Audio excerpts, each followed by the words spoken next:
Hello, friends. Welcome. Is the hustle culture of the C-suite burning you out? In this video, we dive deep into one of the most transformative leadership lessons from Bhagavad Gita, chapter 2, verse 71. While the modern businesses often teach us to accumulate power and protect our egos, this ancient slok suggests that the true executive power and the lasting peace comes from the exact opposite. How? Let's find out.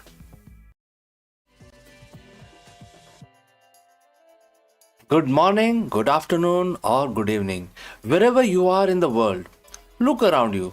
The modern executive landscape is a whirlwind of deadlines, demands, and relentless pressure. We chase growth, market share, and profitability with an almost religious, flavor in our life. But beneath the polished suits and the confident presentations, how many of us feel a genuine sense of peace?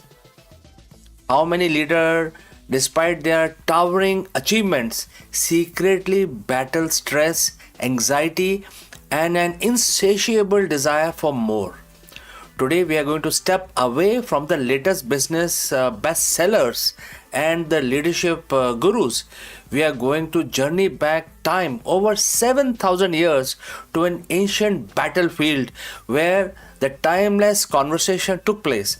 A conversation that holds a profound secret for every CEO, every manager, every aspiring leader seeking not just success but true sustainable peace. We are talking about Bhagavad Gita, often called the ultimate leadership blueprint or manual. And specifically, we are going to unlock the wisdom of chapter 2, verse 71.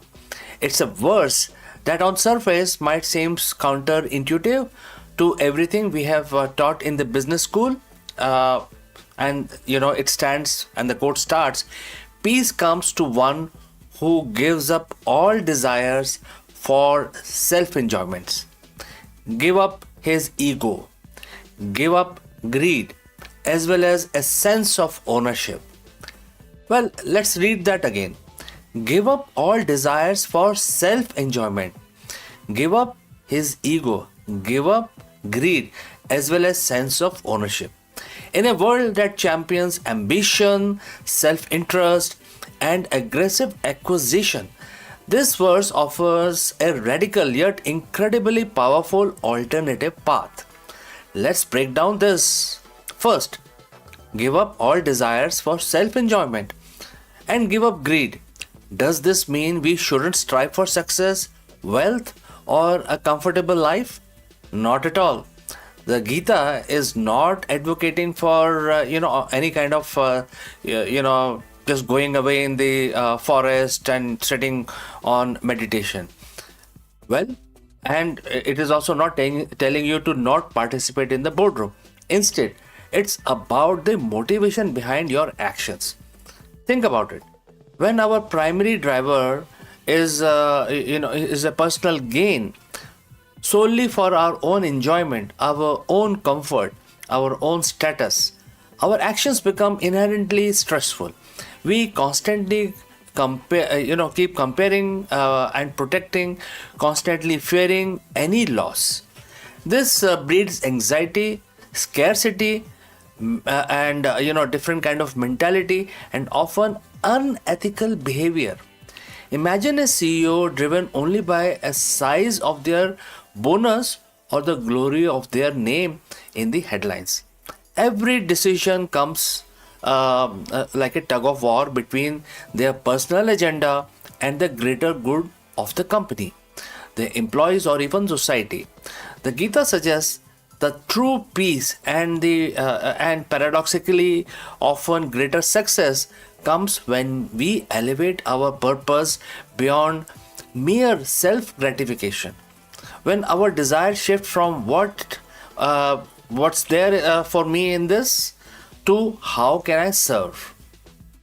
Next, and perhaps most challenging for many leaders, is the next portion of this verse, which is giving up ego.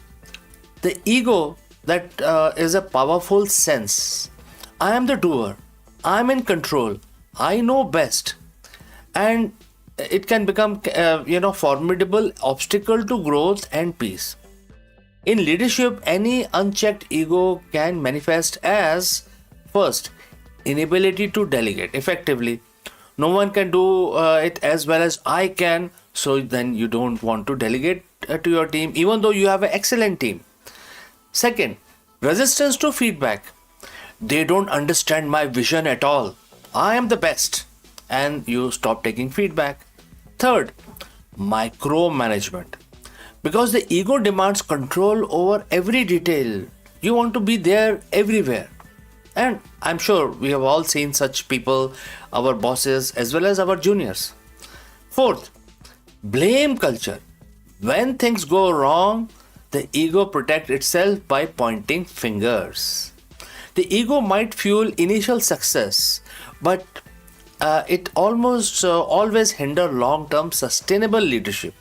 When a leader operates from an ego-free space, they become facilitator and enabler. They listen more and empower more and truly collaborate. They don't fear being challenged because their identity isn't tied to always being right. This humility doesn't diminish their authority, it enhances it, earning respect and fostering a truly engaging team. Finally, giving up a sense of ownership. This is perhaps the most revolutionary concept for a modern executive. We are taught to own our projects, own our results, own our failures, and especially own our companies. But the Gita asks us to consider a deeper truth. What do we truly own? Our wealth? Our position? Even our lives? All of this is temporary, don't you think? When we cling to sense of absolute ownership, we become enslaved by it. We become possessive, fearful of loss, and unable to adapt to change. For the ego-free executive, which is free from ownership, the ownership transformation into stewardship happens. You're not the ultimate owner, but a temporary guardian, a steward responsible for the well-being and growth of the organization, its people, and impact on the world. The perspective frees you from a crippling fear of losing what you own and empowers you to make more decisions that serves the highest good rather than just protecting the perceived assets. It creates a culture of shared responsibility where everyone feels they have a stake because the leader isn't hoarding the sense of mine.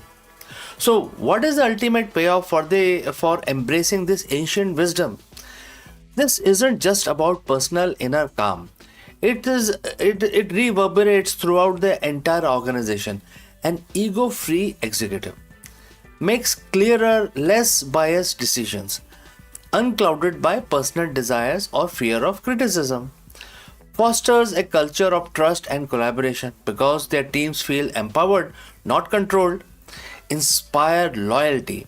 Employees feel valued and part of a larger purpose. Achieve sustainable growth built on services, ethics, and collective effort, not just aggressive self interest. Experience genuine work life balance. The constant internal struggle and attachment to outcome diminishes, allowing for mental freedom. This isn't about being passive or lacking ambition. It's about channeling ambition for a higher purpose, leading with wisdom, and finding profound peace in the process. So, how can you apply chapter 2, verse 71 today in our own, real environment? First, reflect on motivations.